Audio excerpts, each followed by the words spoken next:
talk of the Treasure Coast.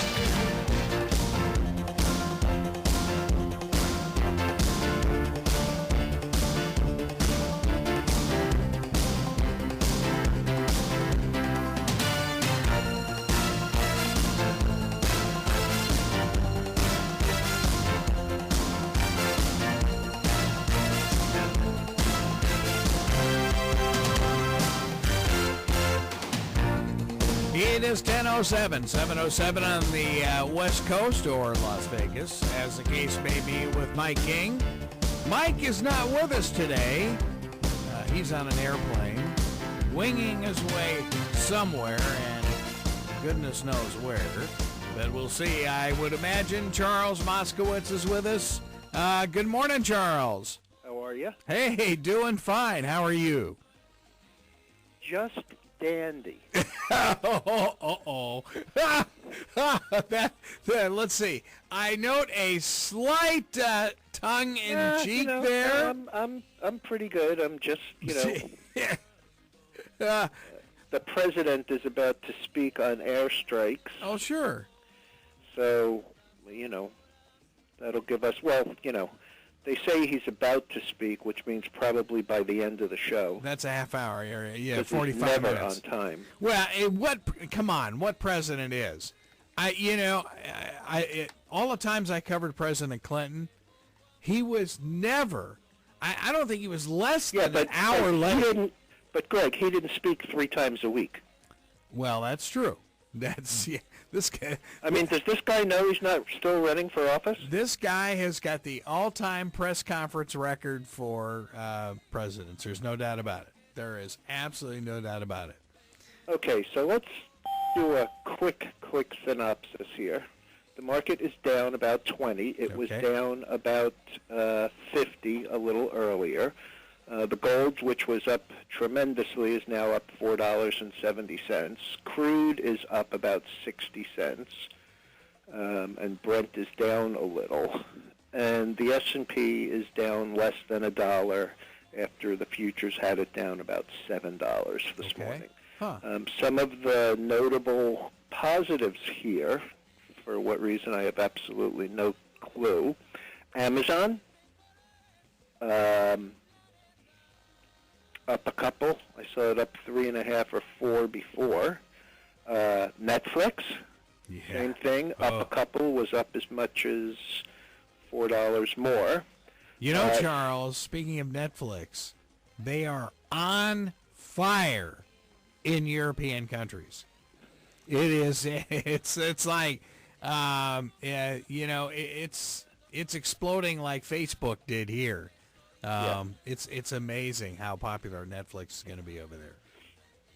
Well, they're going to have something to do, while they're under their comforters, because they're not going to get, looks like they're not going to get much in the way of natural gas from Russia. Yeah.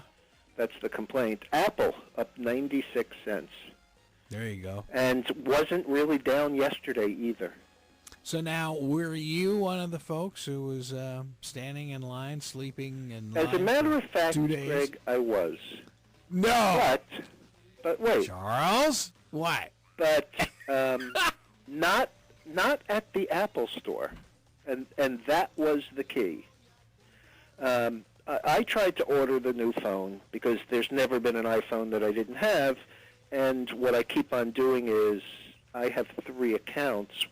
2 for the kids, and I always take the upgrade on whichever one is available.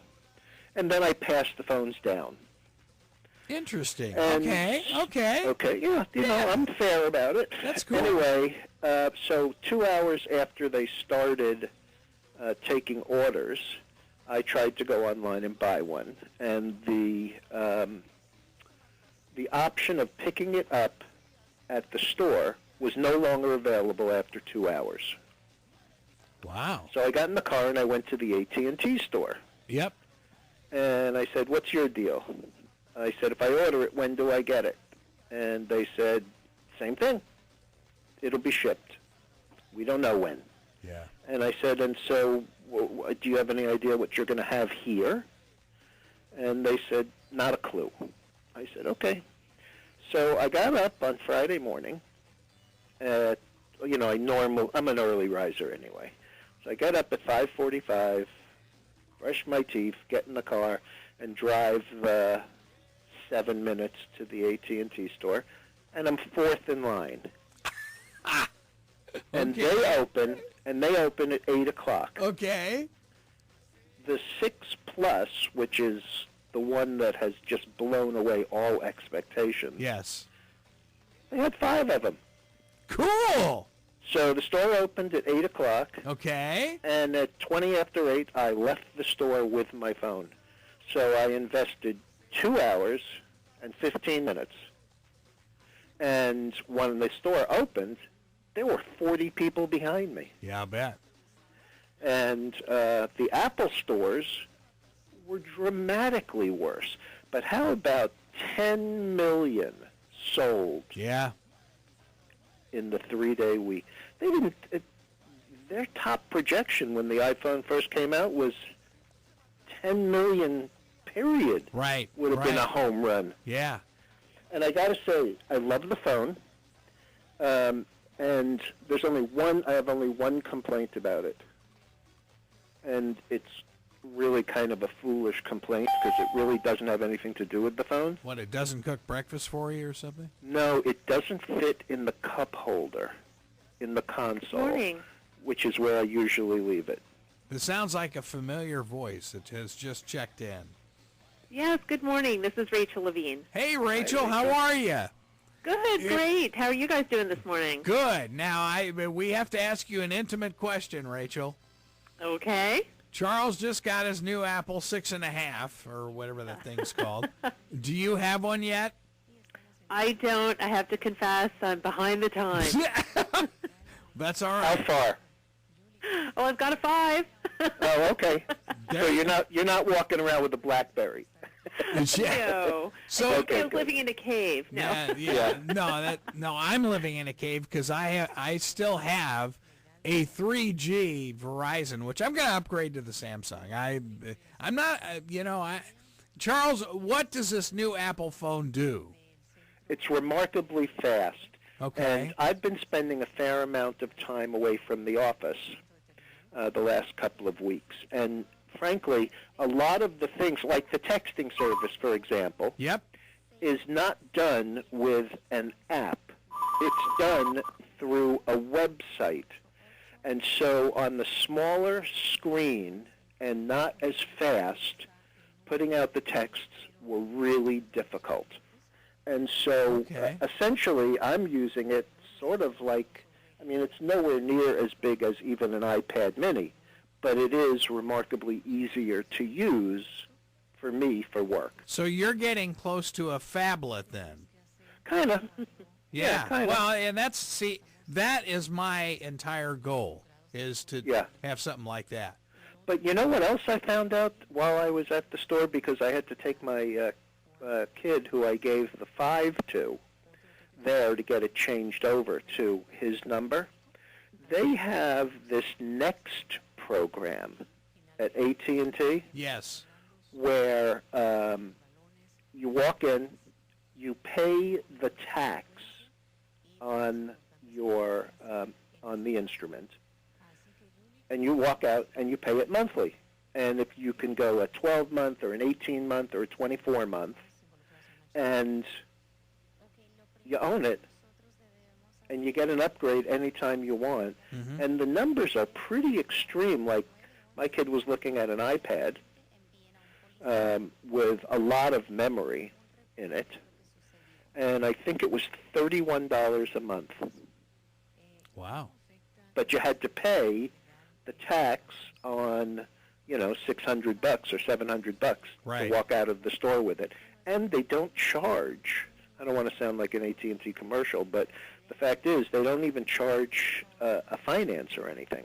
You just pay the tax, which is what they have to pay. Right. And, you use it for whatever it is, $35 a month for an 18-month. And when a new one comes out, you take the old one back and, you get a new one. So now, Rachel, how much time do you spend on the phone? Not data, not texting, but actually talking. I have to say I spend hours a day. Do you in really? My position, yeah. I mean, I'm a senior communications executive. Well, at a no, I know publicly traded that. company, so Okay. yeah, but hours. I'm on the phone with investors, with staff. We have conference calls. Okay. And, with our unpredictable schedules, I'm more often on my cell. That's my main number. Okay. Yeah, that's the other thing, Greg. I used the phone all day Friday, and I was in Boston on Friday. Right. From like 11 o'clock in the morning until 7 o'clock at night. I used it the entire day, and I like Rachel, I'm constantly on it for whatever the reason. And when I got home, it still had 2/3 of a charge. Whoa. So the power management in the new one is, pretty dramatically better. Wow. Yeah, that's a huge improvement. Oh, I know. It's unbelievable because I used to, on my 5, I'd be on it for an hour or 2 hours, and if I didn't plug it in, I'd get that nasty little red comment, low power, 20%. I mean, it really is amazing. And you can't So change... what's really amazing, Greg, is the fact that, the brick phone, or the bag phone. Or, Yeah, the brick. Yeah, I had one. They cost $1 a minute to operate. Oh, yeah. They had no power management at all, and you had to carry it around with you, and it was inconvenient. This one's a little big, but it's still the summer, so I'm still wearing cargo shorts. Well, So now they have all these portable chargers you can carry around with you. Some of them are the size of like a pen. Yeah. And you just kind of plug it into your phone, and it can give you like an extra hour of battery life. Right. See, now, but you guys can't replace batteries like you can in a Droid, right? Yeah, but if you don't have to, what's the difference? Well, no, you never have to replace the battery. You just recharge it. Yeah. Wow. I mean, Greg, if it lasts all day, I don't have to worry about it. There was one very funny piece that CNBC did yesterday. Jane Wells, you know who she is. Oh, yeah, I know Jane very well. Jane Wells comes on at, 8 o'clock in the morning, and her take on this is, this could be the end of skinny jeans. I love it. I love it. Yeah, leave it to Jane, who used to wear them, by the way. Because you just can't put it in your back pocket and then sit down with it. That's right. A little big, and, Anyway, well, I have Rachel, to tell you, most of us ladies aren't sticking it in our back pocket anyway. Right. That's right. That's right. Well, I know we should be talking. The pocketbook has to get bigger. We should be talking about Cleveland Biotech right now. Yeah, and I wanted to ask Rachel. You just got some pretty great news on toxicity and dosage. Is that correct? Well, yeah, we've actually been accumulating that data for a while now. But the real, the big news that we announced earlier this month is around the FDA giving us the go-ahead to file for what's called pre-emergency use authorization. Mm-hmm. And this is them saying that the data we've gathered, the work we've done, getting human safety, as you said, identifying, side effect profile, safety profile, completing a pivotal efficacy study in non-human primates, because again, we're following this different path, this animal rule path, and getting the dose conversion between animal and humans done is sufficient for us to file for this, call it a pre-approval. Right. Because this is the vehicle that the U.S. government is using to buy life-saving countermeasures and put them in the stockpiles. And there's legislation that was passed basically authorizing the United States government under these circumstances of emergency use authorization to administer unlicensed countermeasures in, life and death emergency scenarios. So the FDA does need to review the package. It's not a free path, but it's not the complete development package for licensure. Right. Okay. So for the listeners, something that they would have seen in the news that relates to this, like the drug like that the was. Yeah, exactly. Yep, that kind of scenario, that's very similar to what we're talking about. In those cases, those drugs didn't even have emergency use yet. They were, some of them were still experimental and hadn't even applied. But, it's a rather desperate situation. But it's exactly that type of scenario. Right. And, from my perspective, vis-a-vis how big that could be relative to this company's size, you have, what do you have, about 50 million shares out? A little over. But okay. And so what people need to understand is, that a company this size, we'll call it 50 million shares at 50 cents, you're talking about a $25 million market cap. One major happenstance event, it really makes a gigantic difference to this company because it's so relatively small. And where I'm going with this is the same place that I've been going with this rationale over the last 2 years, is that little companies that took the time and the effort and have something that works, that comes into demand quickly, tend to disappear.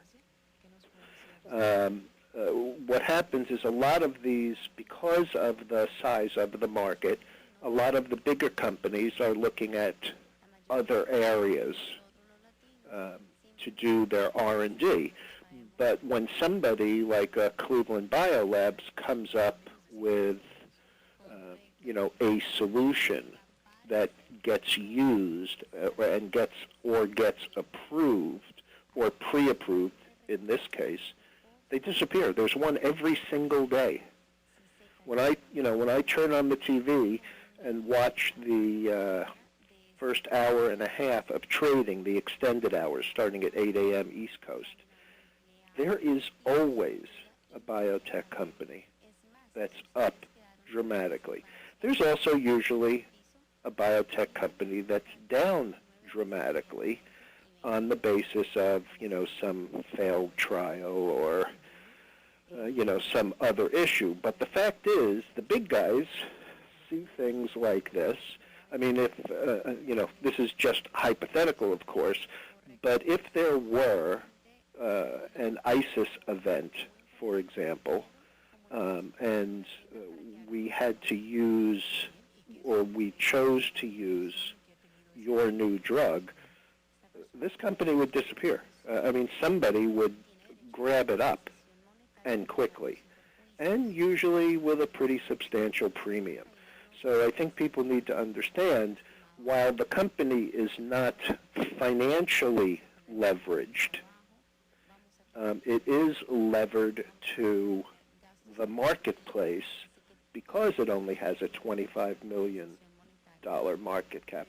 Somebody could come in, and this is just a for instance, but, looking at the size of some of the deals that get done, somebody could come in and pay $150 million for this company, and it still wouldn't come close to denting anybody's P&L. Sure.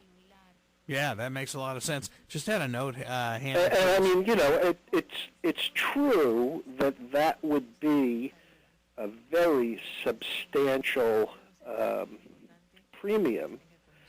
But, historically, you look at some of these. I'm trying to remember the one. There was a company a couple of months ago, and I can't remember the symbol right now. Closed at $65, opened at $120, and in 2 or 3 days hit $300. Whoa! Yeah.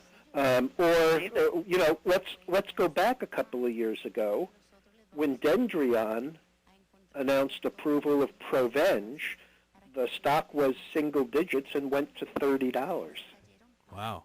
It's made the round trip, but it's just not that unusual when you're talking about, some major solution to a problem.